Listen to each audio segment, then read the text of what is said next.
You can have great leadership, but unless that leads to institution building, the great leadership won't last. You can't rely on good leaders. You need to build institutions. That's the keys. I think artificial intelligence is a misnomer, because it's not intelligence, actually. So it's artificial something, but it's not intelligence. It's a mischaracterization. To call it artificial intelligence is a mischaracterization of what intelligence is. And we need a fundamental change in the mindset or in our values, about what is it that makes a good life, or what is it makes for happiness.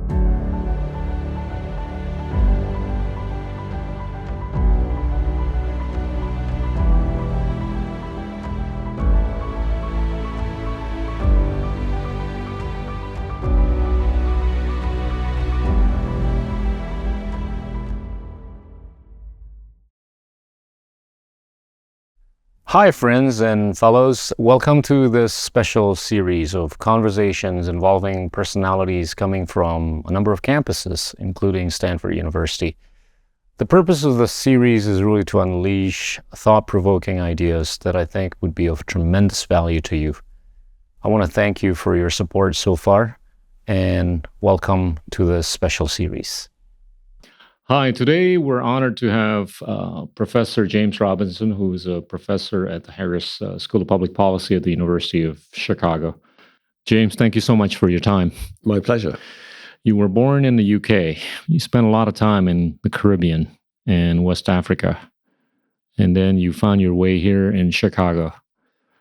How and why? But that's a long story. Yeah, my father was a itinerant engineer who started life working in the British colonial service in the 1930s. So he basically worked overseas most of his life. And then we grew up, when I was a kid, we spent a lot of time overseas and Barbados and Trinidad. And then, then we moved back to Britain in the 1970s. He stayed overseas and, we moved around in Britain. I went to London School of Economics. I studied economics and I tried to study political science. It's a long story. And then I ended up, it's a long story. Ended up going to the United States, doing a PhD in economics at Yale. I got very excited about economics, learning economics, trying to master economics. And then I realized that economics didn't actually explain most of what I was interested in. And then, it's been a long story of trying to find a way to do research that I feel kind of serious about on the topics I'm passionate about. And that's taken me to lots of places, Australia, Harvard, and I came here 2015. I moved to the University of Chicago and it's been fantastic. Actually, I love it. Yeah. You've written so many books and, the best one of which for many people is Why Nations Fail, right? And do you think and feel that the success of that is because of your experience in the developing economies, having lived in those areas, to the extent that your personal experience relates to the developing, countries, citizens around the world? Yeah, I think that's right. I mean, on the one hand, the book is trying to summarize in an accessible way a lot of the scientific research that, Daron Acemoglu and I had done in the previous sort of 20 years. But many of the examples in the book actually come from my direct experience of kind of field work also. The first place I started working in sub-Saharan Africa was Botswana. We talk about Botswana in the book. I've worked for many years in Sierra Leone. We talk about Sierra Leone. I've worked in Zimbabwe. We talk about Zimbabwe. I've taught for the last 30 years every summer in Colombia, So I've done a lot of research in Colombia. Colombia is in the book. So, of course, I'm English. I grew up in the 1970s in England studying English history and society. And so I think I came to the US, So I think you're right that a lot of the focus, comes from my childhood, or, Professor Acemoglu, of course, grew up in Istanbul. He grew up in Turkey. He grew up in the developing world, right, straddling Asia and Europe. From my, one of the things that I've learned, one of the things that I found myself kind of most out of sync with, for example, as an economist, was it's just obvious to me that you have to do field work. Like I just don't so many things I just don't understand. And you need to get out there. You need to talk to people. You need to understand other people's perspectives. You need to understand other people's cultures and institutions, the way they think about them. There's only so much you can learn sitting behind your desk. Yes, there's a library full of books, but many things you want to know are not in any book that's in the library. And so I kind of threw myself into that, start in the 1990s, mostly because I felt so ignorant, Of course, I enjoy it terrifically also, but just as a way of just generating ideas and far too much of economic development also is about, people sitting in their offices in the United States and imagining what might be true in developing countries. And the voices and the ideas of the people in the developing countries themselves are not on the table. And that's sort of outrageous. It has to change. It will change. And I guess that's something I've always tried to kind of embrace, these other perspectives. You kind of dispelled the theory that geography would determine the fate of a country, right? And you talked in depth about how institutional building, inclusive institutional building, would be far more important, and culture would be far more important than stuff like geography. Explain that. Yeah, I think one of the sort of proximate motivations for some of the academic papers that Professor Acemoglu and I wrote was, we were at a conference in Boston University, and Jeffrey Sachs, Professor Jeffrey Sachs, remember him? He was talking about how geography is destiny and how poor countries in Africa and the tropics were intrinsically poor, because of tropical latitude. And, and I sort of thought I knew something about, having lived in places of tropical latitude. I just thought this was complete nonsense, And so Professor Acemoglu and I, we went afterwards, to some bar or something. We started discussing it, and we agreed immediately that this was complete nonsense. But why was there a correlation between latitude and it's true, there's a sort of correlation between latitude and prosperity. Right. But that had nothing to do with the effect of latitude in any kind of causality. There was no causality. It's just a correlation. It doesn't mean anything.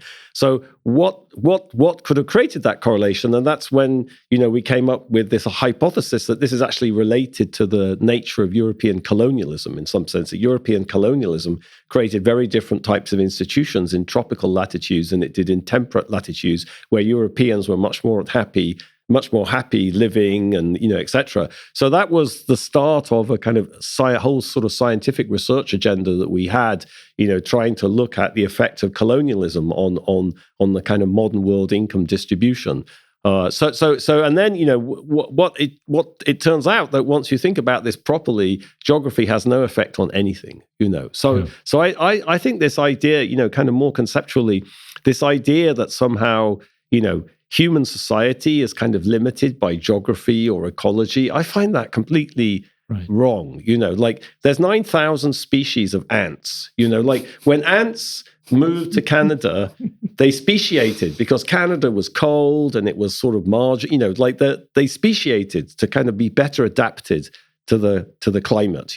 When Homo sapiens got to Canada, what did they do? They didn't speciate. They invented igloos and they developed a taste for seal blubber and they developed ice fishing. And I think humans are just incredibly creative in terms of technology and institutions and the way they organize their society. So they don't succumb to geography and ecology. I think we overcome it, humans. I think that's the big story. So I think a lot of our early scientific work was sort of showing that some of these associations that Professor Sachs and other people had kind of tried to convince people were true, just actually were not right once you did the analysis properly.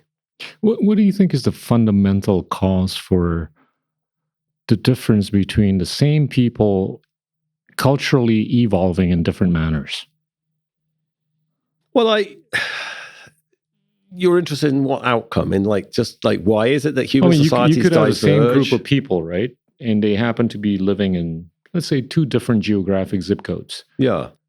But for some reason, the 2 of them culturally evolve, in different ways. Yeah. And one would be of superiority over the other. I don't know. Human society is very complex. I think humans come up with ideas. They come up with ways of thinking about the world, with culture, with institutions, and so that can lead societies to diverge. Think about New Guinea. In New Guinea, there's hundreds of languages. You go from one valley to the next valley and they speak a different language, and they're organized in different ways. And so, societies can kind of innovate and create. And there are evolutionary processes at work there, I suppose. But I think there's a lot of freedom. And, I don't think human society is like this sort of Darwinian. I don't like this evolutionary idea of like Darwin's finches, like the famous finches of the Galapagos Islands. That they had different beaks, because the food was different on different islands. And so the finches evolved beaks which were well adapted to eating the food. But I think humans create all sorts of institutions and culture that are not necessarily very adaptive at all. They can be, they can be brilliantly productive. They can lead people to cooperate and invent, but they can also be very different. My experience working in developing countries, I think, is you see lots of things that can't be thought of in a very useful way as being adapted to particular circumstances. So I think that's part of humanity's kind of uniqueness, the emergence of Homo sapiens with language and culture and symbolic culture. And, we're just very creative. Right. I want to take you to Southeast Asia, right? And I want to, bring up the topic of foreign direct investment. If you take a look at the different Southeast Asian countries, right?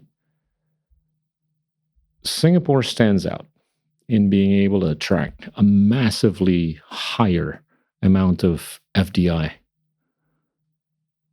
vis-a-vis the others, right? If you take a look at the FDI on a per capita per year basis for the big guns of Southeast Asia, such as Thailand, the Philippines, Malaysia, Vietnam, and Indonesia, they range between $100 to $400 per capita. Singapore does it at about $19,000. Then comes the small country argument, right? But that gets displaced also because Singapore was able to get in 2021 about $105 billion worth of FDI compared to the next biggest recipient at about $30 billion. This kind of like confirms your theory. Geography doesn't determine the fate of a country, right? It goes back to the institutional building. How would you describe this phenomenon? Of why Singapore is so successful? Yeah. And I want you to peel the onion a little bit so that, at least, Singapore can be some sort of an inspiration in some context to others. Yeah, it's an inspiration, but it's also a difficult case. It's interesting, the Singapore experience. I mean, the big story we try to tell in Why Nations Fail is this idea that, if you want to have prosperity, if you want to have economic success, then you need to have inclusive economic institutions, by which we mean, economic institutions that create broad-based patterns of incentives and opportunities. Like the way I think about this is very simple, that we know what drives economic development is entrepreneurship, it's innovation, it's creativity. And, that talent is sort of spread out everywhere in society. I think all the evidence suggests that of the history of innovation. And, so how do you find that talent? You don't know where it is. The government doesn't know where it is. You need to create a kind of set of institutions that allow those people to get to the top, that allow them to get credit, to get an education, to have access to markets, to kind of take patents out, to build businesses, without somebody crushing them. And, and so that's what inclusive economic institutions are about. But how do you create such an economy? That's about politics. That's the story here. So we say, yeah, that's the economics of it, but lying behind that is the politics. And if you want to have an inclusive economy, you have to have an inclusive political system. And there's two dimensions to that. One is this state capacity, like having a state which can really enforce the law, which can raise taxes, provide key public goods. That's key. But you also need political power to be broadly based in the sense that I don't think, you can rely on some autocrat to use state capacity in the interests of the collectivity, the vast mass of people. It can happen in some circumstances, but not in an enduring way. And the reason why Singapore, is kind of a complicated example is that, yes, there is state capacity, there's ability to provide order, provide public goods, invest in education, enforce the law. But the political system has been pretty autocratic. It's not like China or whatever it is, but Lee Kuan Yew didn't like opposition too much. You had the same kind of family dynasty running the place, the same party. So that's a difficult thing. And how would I think about that? I think, in society, there's lots of sources of variation. Human motivation is very complicated. Did Deng Xiaoping do what he did because he wanted to get rich? No, he didn't. What about Lee Kuan Yew? Lee Kuan Yew wanted to develop his country. The guy was charismatic. He was driven, and he didn't like criticism, but he actually acted in what you could say was the collective interest. My observation as a social scientist are two. One, that's a very unlikely type of autocrat to have. You can have people like that. It's unusual. Two, it's more usual in East Asia for a reason that social scientists don't understand, right? So you've got Lee Kuan Yew, you've got Park Chung-hee, even like Suharto, maybe for a bit. There's examples of this. Yeah. There's no examples in Africa. Maybe you could say President Kagame today, Latin America, name one such person in Latin America. So there's interesting regional differences in the presence of these kind of, enlightened autocrats or whatever, But so that's an interesting fact. But even there, how do you find these people? How do we, and I think what we know in social science is the best way of actually finding these people is to have a relatively democratic process. How do you know, how can you guarantee that you're going to get somebody at the top who really wants to act in the interests of society? When I look at China, I see, what's going to stop President Xi, or whoever comes after him, behaving like Chairman Mao and destroying the society on some personal whim or some kind of idiosyncratic ideological project. I don't see anything will stop him. So that's the kind of basis of our prediction. So you can see that Singapore is a difficult case. It's a small country, where one person can have a lot of impact, one personality, but you can't really understand big patterns in world economic history by focusing on individuals like that. The other thing which is very interesting is that, whenever you meet a dictator, they always say, their model is Lee Kuan Yew, So, the former president of Kazakhstan, for example, President Nazarbayev, announced that his model was Lee Kuan Yew. So I was in Kazakhstan talking about my book, and I met the prime minister, and I explained to the prime minister, you don't understand the Lee Kuan Yew model. Go to the National Museum of Singapore. If you go to the National Museum of Singapore, okay, it's about Singapore. It's about the history of Singapore, Singapore identity, institution. Yeah, Lee Kuan Yew appears in the 1950s at his appropriate place in history, and then he disappears. You go to the National Museum of Astana, President Nazarbayev did this, totally personalized. That's not the Lee Kuan Yew model at all. Right. He built institutions, interestingly enough. So, okay, you mentioned democracy. It's probably fair to say that democracy is some sort of a recession, right? And we're seeing an increasing number of democracies around the world where talent has been selected less on meritocracy, more on loyalty and or patronage. Is this, you think, episodic, or this is something that's going to last for quite a while? I think there's different things going on. I think, if I talked about the United States, I'd say, for example, that, there've been lots of terrible leaders in the United States, honestly, people who did far worse things than President Trump. Roosevelt, tried to pack the Supreme Court in the 1930s. He egregiously violated the norm that, the term limit, the two term limits in a very sneaky way also. Lots of people tried to do that. Ulysses S. Grant tried to do it in the 19th century. People have just forgotten these names because, they've forgotten. So the US people have forgotten. People tried to do much sneakier things than President Trump did, honestly. I mean, I think I'm not defending what President Trump did. Right. But there's a long history of that in the United States, actually, in fact. And one of the things we point out in Why Nations Fail is that, there are these feedback loops. And the institutional design stopped President Trump. Federalism stopped President Trump. He couldn't interfere with the vote counting because it's controlled by the states. And, that's why the Constitution was designed. If you read the Federalist Papers, which was James Madison's sort of justification for why you have the Constitution, he makes it very clear that you write constitutions exactly because you expect that people like President Trump are going to come to power. He says, if men were angels, you wouldn't need a constitution. All right. So he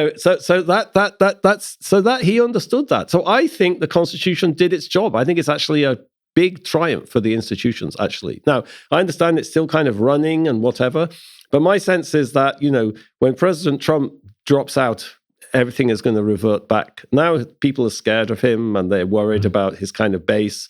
But that's very tied to him personally. I don't think anyone is going to be able to leverage that movement in the future.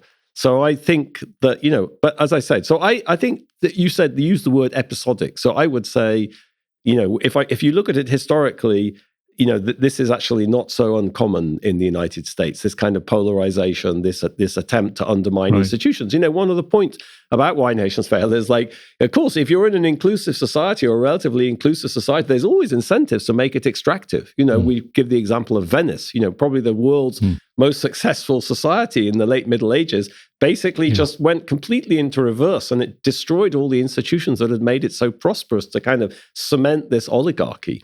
So I think elsewhere in the world, what I see in Latin America, I can't talk about everything, but what I see in Latin America is, there was this, this so-called third wave of democratization, in the 1980s and 1990s, you see all of these new democracies kind of created.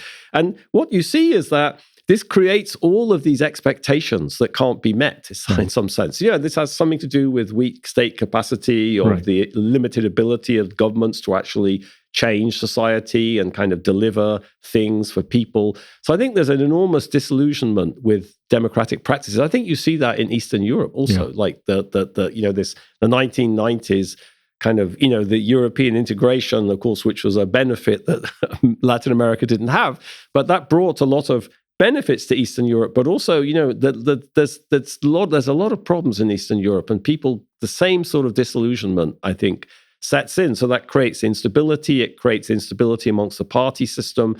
People look for radical alternatives, and so, quite how that will play out, I don't know. I think my view of democracy is similar to Winston Churchill's, which is that it's the worst possible political system except for the alternatives. And I've done a lot of empirical work, like scientific research on this. What I can say is that, the average effect is democracy is associated with better public good provision, better education, it's with substantial increases in prosperity. But of course, there's a lot of heterogeneity in the sense that, there are the Lee Kuan Yews of the world, and there are the Paul Kagames of the world, so, and that can bring a lot of benefits, but how do you institutionalize? How do you sustain that? That's, maybe they can do that in Singapore. I think it seems likely they'll do it in Singapore, but that's not the general pattern at all. I want to ask you about social media. It seems to have distorted the way people look at things, the way people look at people. And it seems to have basically caused a discount in the ability to find a proper intersection between power and talent. We're seeing in many places around the world where for anybody to attain a position of leadership in anything, it's got to do with how much mud you put on your picture, on your face when you're on TikTok, as opposed to how well you intellectualize. That kind of inevitably will undermine, right, the ability to intellectualize generally and the ability to choose leadership that's going to be able to intellectualize, that's going to be able to build inclusive institutions. Is that a right way of looking at this as a systemic risk for a long time, or? Yeah, I don't know. It's such a fast-moving thing, all of this social media, and it's such a recent thing. The academics are scrambling to catch up with it, in terms of trying to understand the research consequences.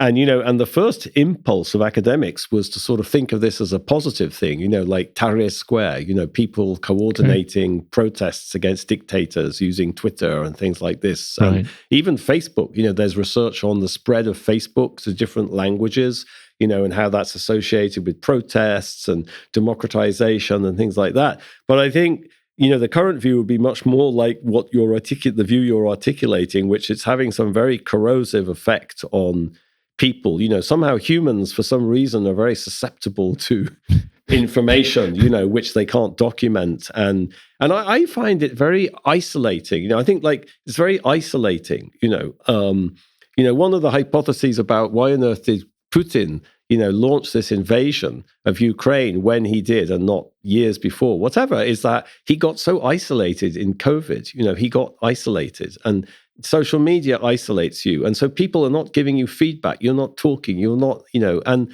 that's what humans do. It's not a coincidence that most famous works of philosophy are dialogues, right? What did Plato write? Dialogues. What did Cicero have? Dialogues, because we need to talk to each other. We need to communicate. And sitting on your phone, I agree, it's sort of, I'm not sure I have a very intelligent view of this. I think it's sort of frightening what you're describing.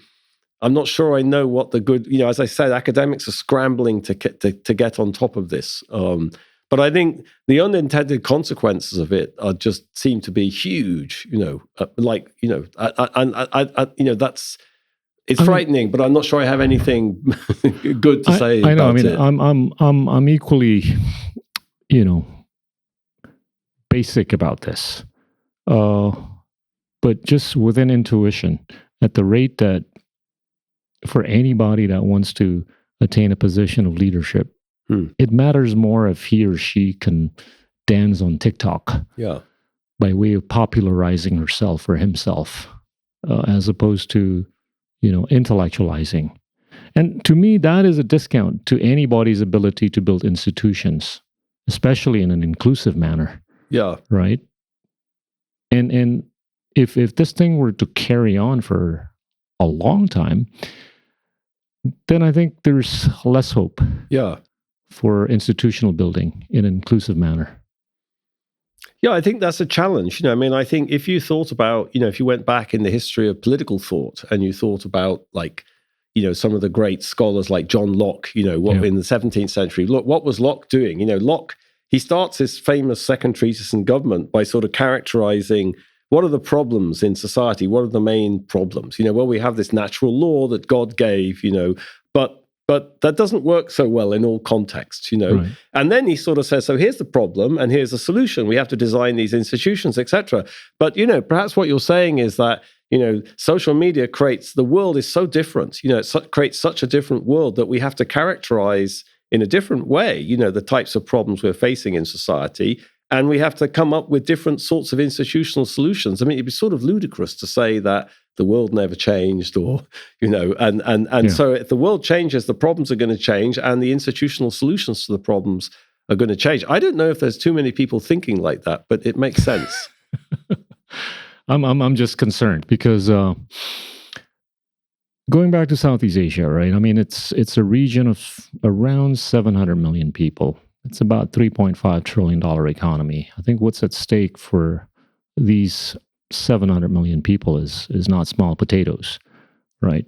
The more we need institutions that are inclusive, and the more we need to make sure that we can sustain, whatever episodic stresses that could happen politically, geopolitically, economically, socially, culturally. I'm just not sure. But I can say this, though. Social media, I think, has changed culture in a big way at the rate that people look at their handphones 9 to 10 hours a day. Mm-hmm. And most of what they're looking at is TikTok and Instagram reels and what have you. And whatever they're looking at, for the most part, are not exactly, economics from the University of Chicago. They're just stupid stuff. Yeah. I hate to say that. And that, I think, is a discount to anybody's ability to build institutions going forward. But I want to take you to the topic of climate change now. I want to try to bring up what I think is a bit paradoxical, right? I mean, if you talk to the people within the sustainability space, they're all focused on achieving carbon neutrality by 2050, which is only about 27 years away. But if you take a look at most people on the planet that are living in developing economies, they're more worried about putting food on the table. Mm-hmm. And for them to understand sustainability, they got to be modern. And if you try to figure out what it takes for a nation to be modern, there's so many metrics, but one metric is electrification, right? And for them to be adequately electrified, to be modern thinking, it takes countries like India and Indonesia between 90 to 130 years. There seems to be this awkward, irreconcilable nature between the narrative of sustainability and the narrative of modernization. How do we fix this? Yeah, I don't know. I mean, I think, it's the rich countries that are the big, the guilty parties here in terms of, so I guess it seems to me that it's not the people in developing countries that created this problem. It's the people in rich countries that created this global problem, and they're mostly responsible for dealing with it, it seems to me. So I would say, yeah, I think it's completely unreasonable to expect people, poor people in developing countries, who didn't create this problem to have to pay for it. So I think, whether or not we can actually organize such a global social contract, I don't know. I mean, I think it's a sort of indictment in some sense of this period of economic history, that humanity, for whatever reason, Western humanity became so focused on this sort of economic, materialistic objectives. Even the sort of terminology of natural resources, like the world and the nature is a resource, which we can exploit for our benefit. Whose idea was that? Like, we're all on the same planet, we're living together, we're living with these natural ecosystems.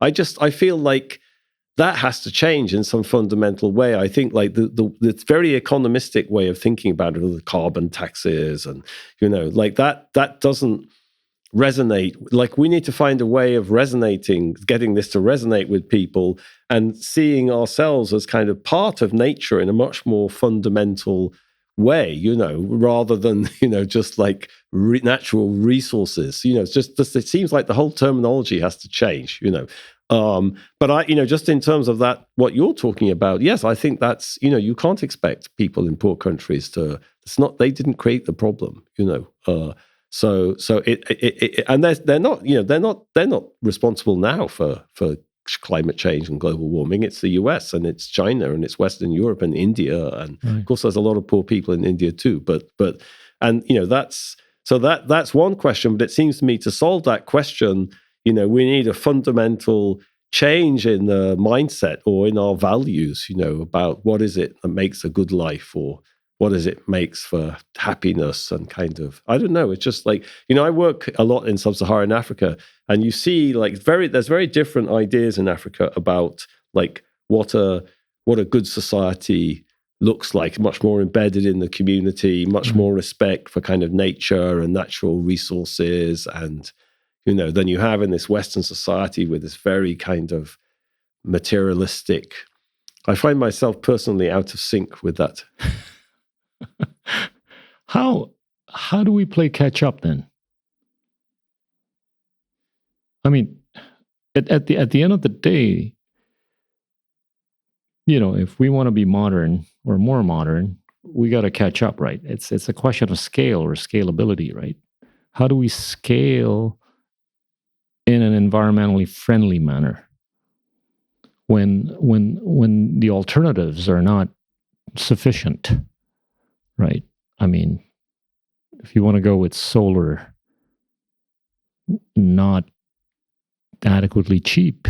Well, I mean, the one view is that there's a technological solution. So the economist's view is, well, prices will change and there'll be a technology will solve this problem. And, I always like the joke. Jared Diamond has this great joke, that in Jared Diamond's book. I didn't want to mention his name when I was talking about geography. No, but that's fine. He's a very good friend of mine. We edited a book together. We organized many conferences together. So we disagree about many things, but that's perfectly normal. But he has this great joke, which is in Easter Island, completely deforested. Like, what did the person think who chopped down the last tree? Did they say, hey, this is my tree, we have private property here, I can cut it down if I like, and you can't do anything about it.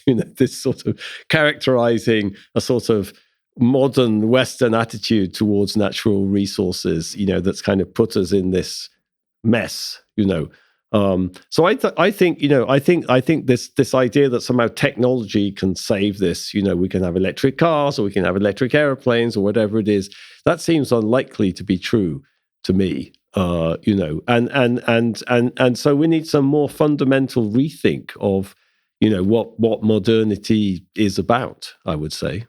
I want to ask you about leadership. What would it take for a country or a nation to have the right kind of leadership? Oh gosh, that's a topic. That's a very hard topic in social science. There's no good social scientific research on leadership, to my knowledge. Like, there's no good general. I mean, I think it's just undeniable in reality the importance of leadership. Getting people to work together to identify collective projects. Turning a country around and a society or whatever it is, or a city or a university even, so an institution, an organization. So I think, but it's very difficult to understand where that comes from, and how do I find good leadership if I don't have it, and why do I have bad leadership? And, most social science is all about kind of structures, it's about, and it's very hard to take into account, what you could call agency, the ability of individuals to impact society or decisions or and it's funny because, you spend so much time worrying about that, trying to get the right person and trying to find the right person, but it's there's not a good social science theory about that. Unfortunately, it's frustrating, especially because, in my research looking at comparative economic development, we were talking about Singapore or, talking about General Park, so General Park, Park Chung-hee was why did he do what he did, and why did he come to the top, when the military took over in Korea, why did he come to the top and not somebody else, and then look at Ferdinand Marcos, for example, or, many military governments that I could name when you get some completely kleptocratic or venal, person comes to the top. Why is it that in one context you get someone like Park Chung-hee who wanted to really develop his country, or you get Ferdinand Marcos who was just much more interested in accumulating wealth for himself and his family? That's a huge consequence for those societies, but we just don't understand why that happens in social science. I mean, in history, you've seen cases where you could have the most fantastic set of institutions, relatively speaking, and you could have the most awkward leadership, right? Whereas, on the other hand, you could have a set of the most horrible institutions, but awkwardly, you end up with a fantastic leadership who could put, all the pieces of the puzzle together and fix them. Is it some sort of an act of serendipity? Yeah, I think it has elements like that. I mean, I guess my emphasis would be, you can have great leadership, but unless that leads to institution building, the great leadership won't last. You can't rely on good leaders. You need to build institutions. That's the key. So So that's sort of the why nations fail perspective. And Okay. you know, I think, yeah, it's sort of, you know, it does have that element of serendipity. I mean, sometimes, you know, leaders emerge, you know, to solve a particular problem, and they're good for one problem, but they're not good for other problems also. Like, I see that a lot, you know, like in Colombia, for example, you know, there was this long-running insurgency with these Marxist guerrilla groups, and the government spent 20 years trying to negotiate with them, you know, and it never worked, and it never worked, and it never worked. And then people just decided, like, this isn't going to work. We need to fight. And then there was someone there, you know, President Alvaro Uribe, who became president, and that's what he wanted. That's what he always wanted. But like, people, you know, okay, we don't want that. We're trying to negotiate. Okay, fine. Now we have to fight. Let's get this guy. And they put the guy in power, and he did. That's what he did, and it was fantastic. But he was also a disaster in every other dimension. You know, he tried to undermine all the institutions, the Supreme Court, whatever. You know, so. And then they got rid of that, you know, so good for Colombia, you know. But I think, like, sometimes people are good for one thing, one task, and they're not necessarily good for everything. Also, that's something about leadership, you know. Like I would say, like Elon Musk, he seems like he's very good at some things, but he's not good at everything, Right. you know. Like so then, or you know, Michael Jordan was very good at basketball, but he wasn't good at baseball, you know. So I think that's also very difficult, you know. So not everybody's good at everything, you know. So that's another problem with leadership, you know. So maybe some people, you know, I think like Lee Kuan Yew, he was very intolerant in lots of dimensions, Right. and he was autocratic or whatever. But he was also very serious about, you know, building the state and building institutions. And he got that, you know, this was not about him. You know, this was about Singapore, and it was not about his personal aggrandizement, you know. And that was just him. That's just what he cared about and what he valued, you know. And again, so that's great.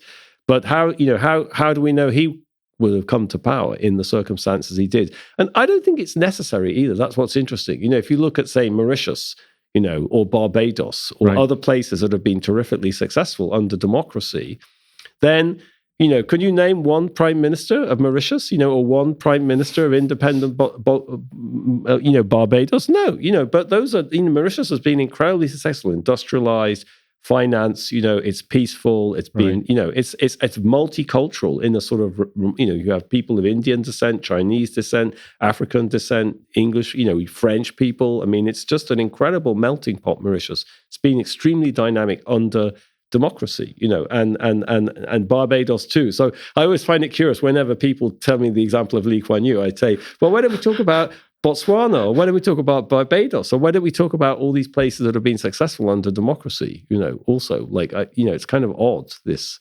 Well, I think the Yeah. reason why people talk more often about Singapore is that Singapore has been very good and conscious at projecting ideas and soft power, right, to the rest of the world. And they've always consciously made an effort to be at the intersection of ideas coming from one direction and another. Whereas the Mauritiuses of the world, Yeah. probably they chose not to do that, not because they couldn't, right? And one would argue that, you know, as much as many think that Singapore is not a thriving liberal democracy, but you got to give it to them for having been able to not just distribute power to the hands of many to some extent, but they've been very good at distributing other essential public goods, Mhm. healthcare, welfare, education, intellect, integrity, you know, social value, things that I think matter in the context of, you know, a liberal democracy, right? So I would consider Singapore as, I think, a very good example, you know, for many countries around the world, not just many of us in Southeast Asia, because they've been able to prove themselves to be trustworthy Yeah. to the rest of the world when it comes to monetary capital allocation.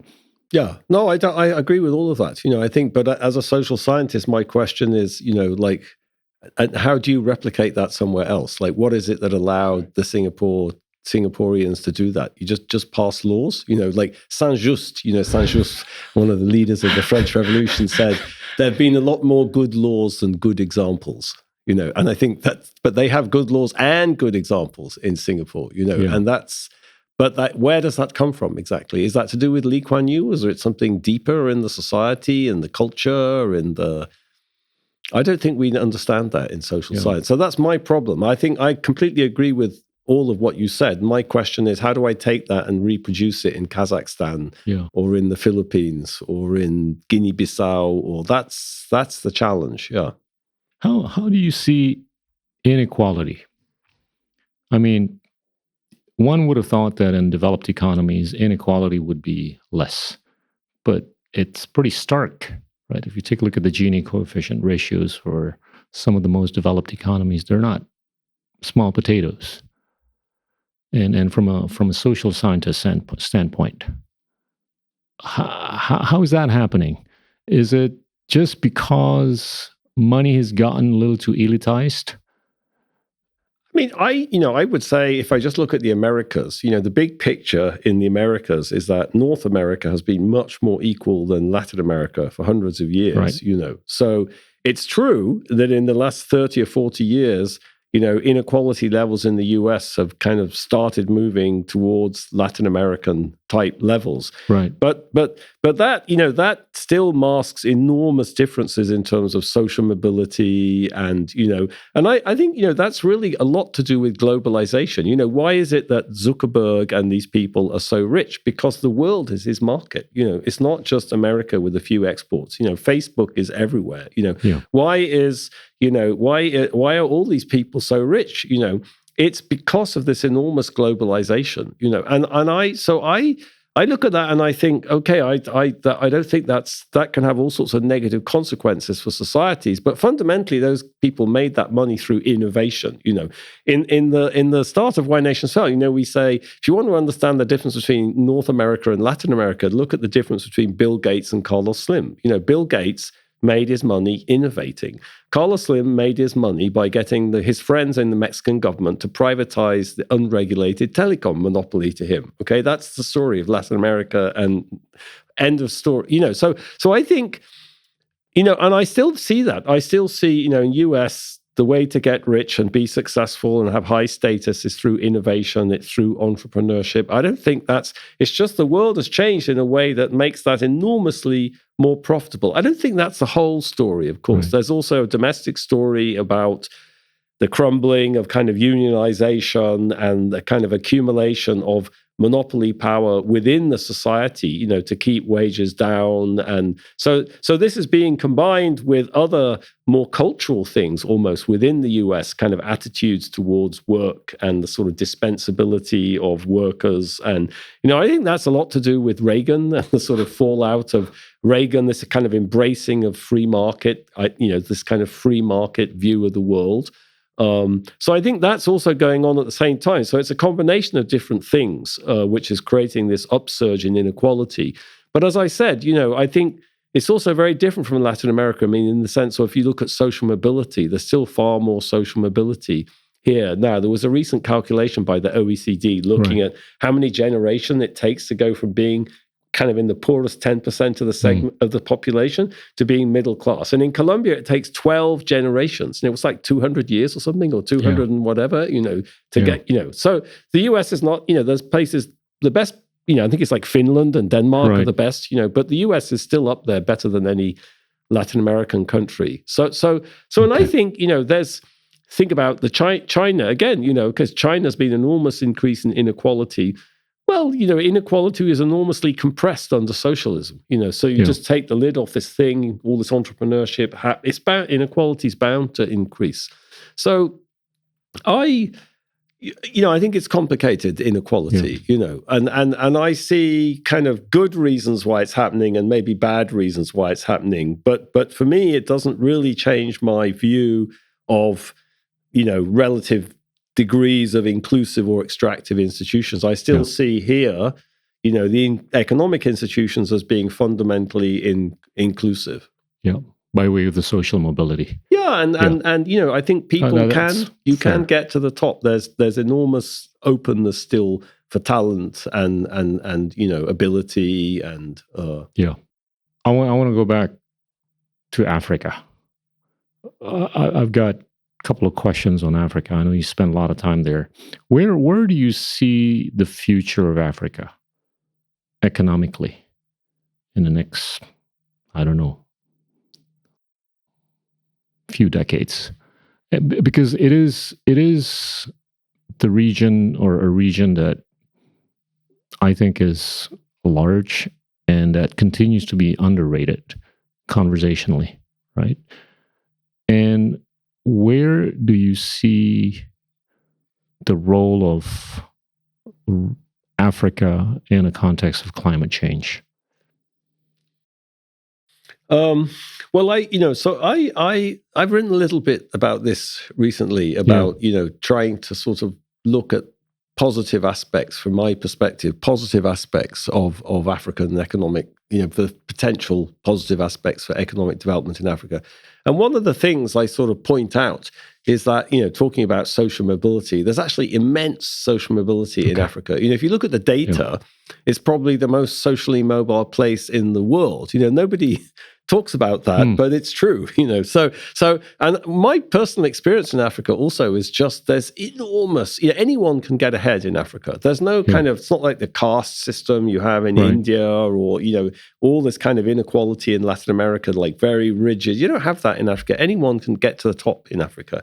So that's an enormous kind of asset, it seems to me, and I think, the places I've worked a lot in the last few years, particularly in Congo and in Nigeria, it's just enormous amounts of talent and energy and entrepreneurship everywhere. It's just that the institutional quality is so low that it's just focused on rent seeking, or kind of trying to, Congo is just, so I would say, like, I could imagine, Nigeria, there's 200 million people, like if you asked me, is there one country in the world that you could see making a transition, to growing at 10% a year for the next 50 years like China? I'd say Nigeria for sure. Like Nigeria, and I think you say, okay, there's all sorts of institutional problems in Nigeria, sure, but did Deng Xiaoping solve every institutional problem in 1978? No, in fact, he, people in, when they talk about Deng Xiaoping, they talk about, policy reform. Right. But what about trying to introduce a market economy into a society where capitalists were evil? Where he had to, to get rich is glorious, as he put it, So he had to change people's culture as well, So I look at Nigeria and I say, we don't, how much do you have to really change things to sort of push all of this talent and energy towards productive things, towards producing, towards, instead of trying to get the oil wealth or trying to, and so I think Congo is more difficult. Congo, again, there's all this talent and energy, but Congo is not really a country. Congo, maybe it's like Indonesia, it's an archipelago. There's no roads in Congo. So it's just 100 different societies and different people hardly linked together, So if you could link that together, maybe things could happen. But at the moment, Nigeria is not like that. Nigeria is linked together. Right. People mingle, people, you can get from A to B. And so I think this energy, this social mobility, that's an enormous potential asset. And I think also, like, culturally, Africa is so powerful, Like, I always think when we talk about South Korea, South Korea isn't just an economic phenomenon. It's a cultural phenomenon. Just think of K-pop, Netflix. It's just like South Korea is just taking over the world. It's just amazing, that kind of, in the same way Japan did. And I think, like, in Africa, just all of that, the style, the culture, Africa will take over the world, culturally, I think, and so I think there's so much, I always find it frustrating when people talk about industry or whatever. No, that's not what's going to happen in Africa. It's not what's going to happen in Africa, So I think Africans, so I talk about many things in this work that I've been doing, and, I also find, like, Africa is, it's very globalized. So every African I know speaks 5 languages, 6 languages. Maybe in Indonesia, people speak many languages and things like that. But actually, if you look at the data, Africa is the most multilingual part of the world. What do English people speak? English. What do Americans speak? English, But the world is, rebalancing, it seems to me. And I think if anyone is equipped to take advantage of that, it's Africans. They're so used to, like, Africa's so diverse, so many cultures and histories, and everyone is so used to kind of dealing with all these differences, like, who best?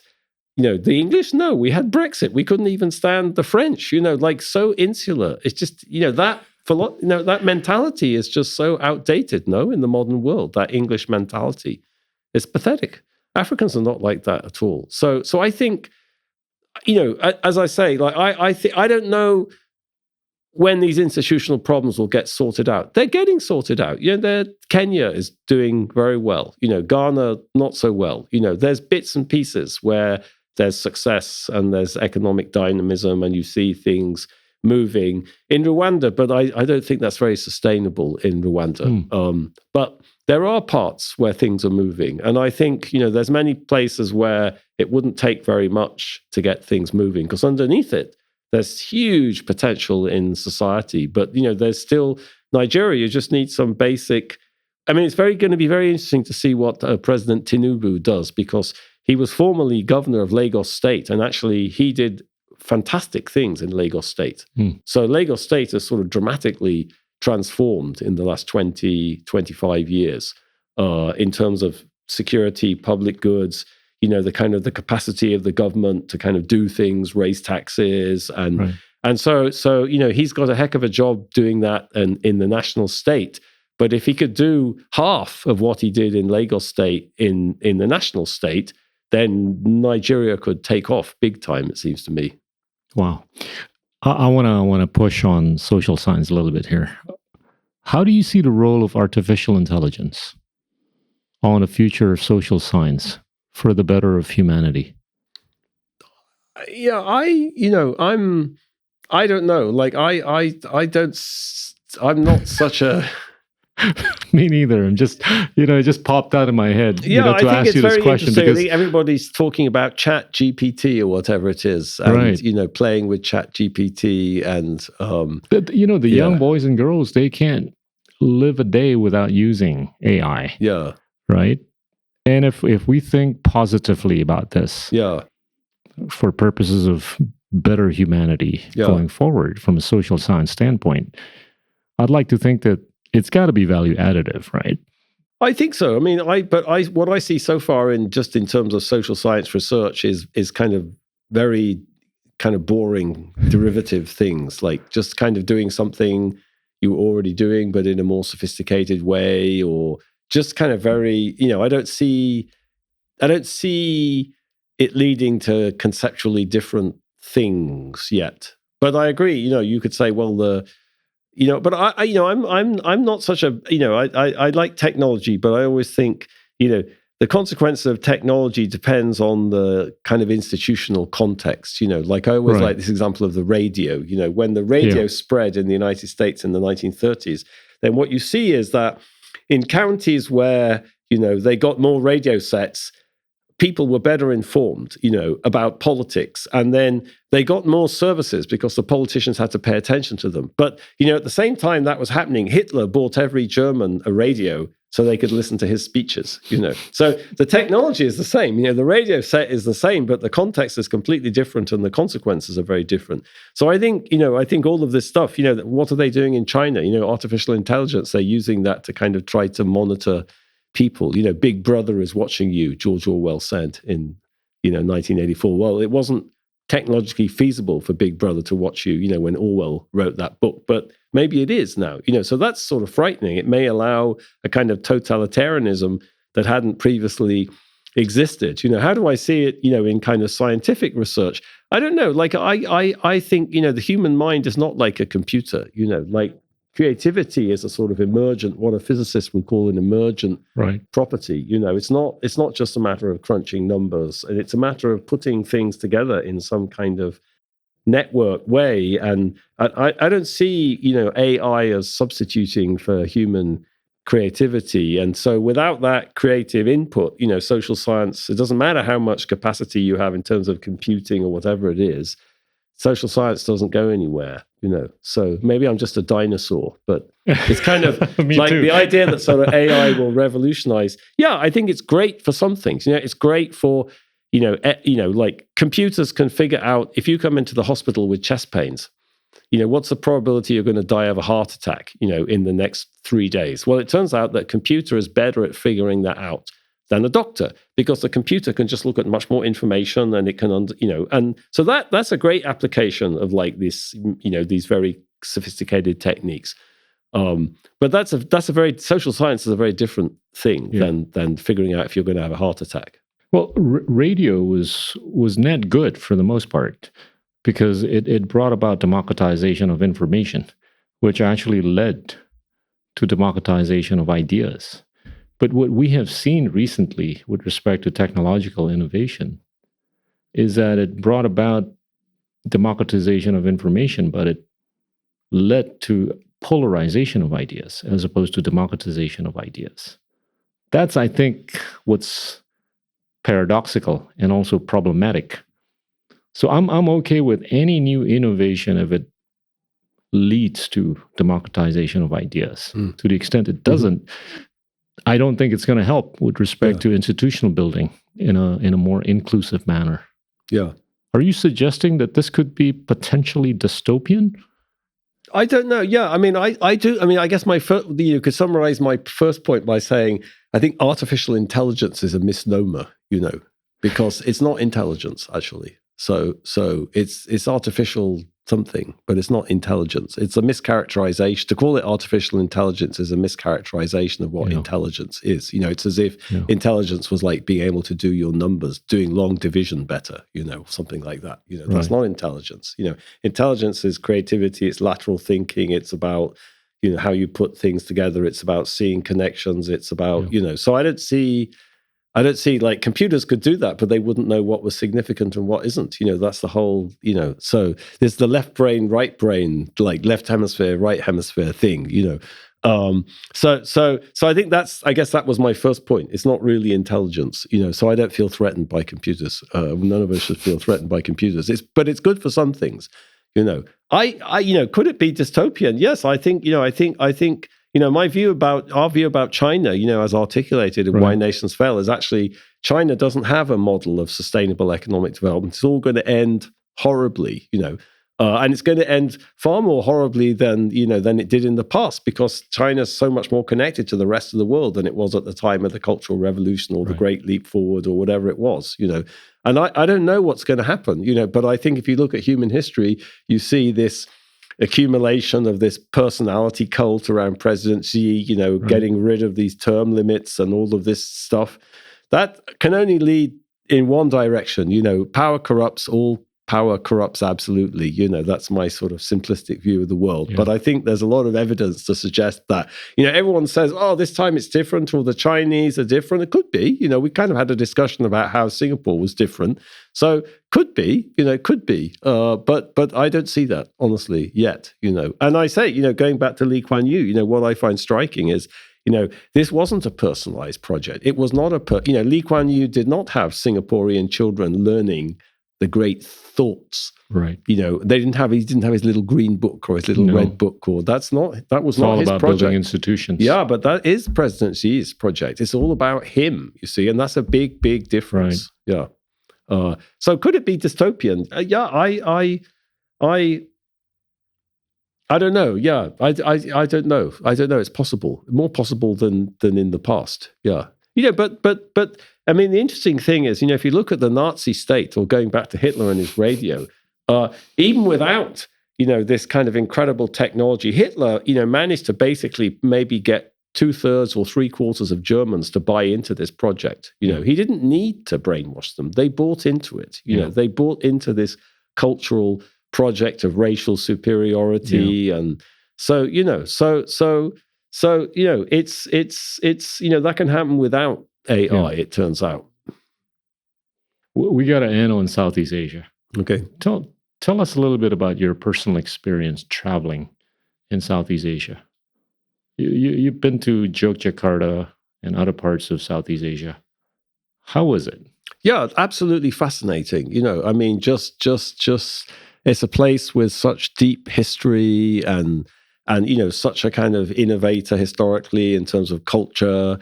It seems to me, like politically, I mean, it's just the sort of dramatic, the gap between like Java, with this kind of Islamic culture, and then you go to Bali, and then you have this Hinduized culture, and then you go across, and the next island, and it's something completely different. It's just that for a social scientist, just that amount of variation within such a small space is just sort of absolutely astonishing, So I found that incredibly interesting. And I think as we were saying earlier, just in terms of the economic potential of Southeast Asia, there's something about we don't really know how to conceptualize it, but there's something about East Asia that leads to a particular sort of East Asia, Southeast Asia, to a type of dynamics that you don't see elsewhere in the world in terms of sub-Saharan Africa, in terms of, Latin America, where I've done, I think a lot of our research, as we were discussing earlier, comes from, you make generalizations based on sort of statistical analysis or whatever, but also from the places that you know well and you think you kind of understand. But the world is very diverse culturally. I mean, I think one of the things that Professor Acemoglu and I have been working on a lot recently is, trying to think through the different intellectual systems of different parts of the world. Confucianism is something very different from the Western tradition. When you look at Islam, Islamic political thought, for example, or Confucian political thought, is very different from Western political thought, with this tradition goes back to Aristotle and Plato, whatever. They've had this very different idea of the state, very different idea of the relationship between the citizen and the state, very different idea of what the state was supposed to be doing, So I think we've been trying to understand, but that means that your experiences are limited because they've involved a particular type of cultural context in Africa or Latin America. And so I always feel a little inhibited talking about a place like Southeast Asia, where I haven't done research, and I feel, I can read books and I can kind of experience the depth of the history and the richness, but I don't feel I have much of a handle on how do my concepts travel to Java, and how do I think about this, and how do I map that into... I mean, I think, one of the strengths of Why Nations Fail is we came up with this language which is very flexible, which you can apply anywhere in the world, and you could sort of say, like, we have this one chapter, Why Do Nations Fail Today, where we kind of go around the world and we say, well, North Korea, Uzbekistan, Zimbabwe, Colombia, these places are all very different, but they're all poor, and what they have in common is extractive institutions. Okay, great, but the nature of those extractive institutions is extremely different, So for one thing, if you wanted to say something about policy, then all those details become extremely important, and you have to get into them, and you have to understand the politics, and I think that's obviously true with Southeast Asia. The details are different, the history is different, the culture is different, the potentialities are different. Like, what's going to happen is going to be different. The way out of where they are is going to be different, and that's when as a social scientist, you have to kind of recognize, well, there's lots of things we don't understand. We don't really understand, why is it that you have all these developmental autocracies in South Korea, or, Taiwan to some extent, Singapore. Look what's been going on in Vietnam, since the 1980s. Also, Cambodia, under Hun Sen, another, again, a pretty successful development experience under a very autocratic government. The kind of thing that just doesn't seem to happen in Africa and Latin America. And you have to admit to yourself, well, I don't really understand that, Last question, James. Do we smell a sequel to Why Nations Fail? Well, we wrote The Narrow Corridor. I think I can tell you what we're thinking about a lot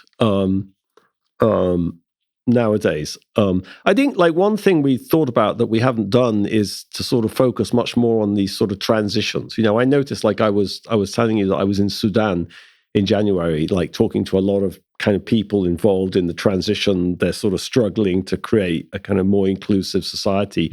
And they're very concerned about the details. They just want to pick your brains about these transitions. What are these successful transitions? Kind of, what do they look like? What are the problems? And then you see, the limitations of, what you did. So, for example, one of the big transitions in the book is this glorious revolution in Britain and the kind of construction of constitutional monarchy in Britain. But, in 1688, when that happened, there was no army. They didn't have an army in England, right? So Parliament wouldn't let the king have an army because they didn't trust the king. But that turns out to be a major problem in Sudan. Yes, there's an army, and the big thing is how to get the army out of power. Maybe that you've heard of that, in Indonesia too. Yeah. So, and it was that. So I think we know a lot more than we wrote in there about these focusing on these transitions. But I would say, the thing that we're talking most about at the moment is, we wrote a lot about inclusive societies, about democracy. I mean, the first book that we wrote before we wrote Why Nations Fail was a very technical academic book called Economic Origins of Dictatorship and Democracy, which is these kind of mathematical models about the origins of democracy. So we've been writing about democracy and inclusion, for close to 30 years now. But I think we've always, what we've decided is we haven't taken a kind of fundamental position on human society at a deeper level. Are humans really democratic, and if so, where does that come from? And if you go back deep into history, of course, you can see that the primates, the closest to humans, chimpanzees and gorillas, are extremely unegalitarian. They have these alpha males, they have these silverbacks, and so this is one of the most fascinating transitions in human history, that for what we can guess about ancestral human society, Homo sapiens, that emerge out of primates, is that they're wildly more egalitarian than primate society. Somehow there's a transition. There's different hypotheses about that. One hypothesis that was advanced by Darwin originally is, the emergence of language allowed people to kind of communicate better and coordinate and basically kill the silverback or kill the alpha male. So he called this the execution hypothesis. And then you get actually genetic selection, you get natural selection against, because if someone comes with alpha male genes, the other people gang up and they murder him, so he can't reproduce. And so humans kind of create this more egalitarian society almost through a sort of genetic mechanism. But I think it's also obvious that humans are very good at kind of adapting to hierarchy and fitting into hierarchy. I always give the example of the British Airways Frequent Flyer Club.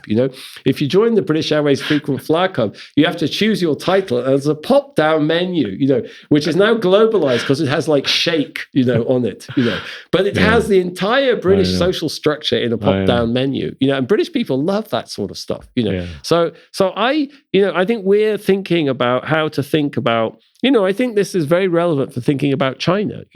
Is it the case that, Chinese people can just accept this hierarchical? And you look at Chinese history, you say, well, it's been like this since the first dynasty, 2,500 years almost. Chinese have fitted into this imperial autocratic structure. There's no history of accountability or representation. You have this Confucian idea of you just kind of rectify yourself and you self-improve, and that ripples up to society, and the state will function well if you just kind of focus on yourself and So I think we've just been trying to think, is that right?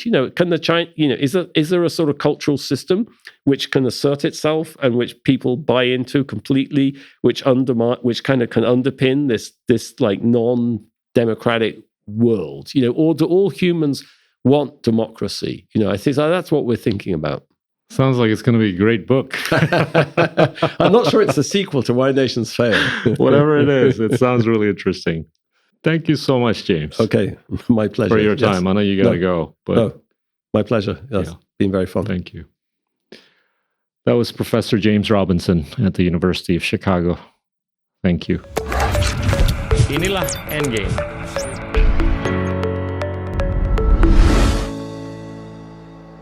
I'd have to check. I have a list somewhere. But then I think it's a sort of distraction from academic work. But Money. Okay. The correlation between the two. Okay. For Southeast Asia. So I think you have to admire that. I think you have to admire that. She changed Britain, basically. Oh, yeah, I think so. I think so. Yeah. Oh, my gosh, that's beautiful. Yeah, it's large. Ooh. Yeah, that's perfect. Oh, my gosh, that is beautiful. Yeah. And we got you a mug, the Endgame mug, which is our podcast name. Okay. Yeah. Oh, wow.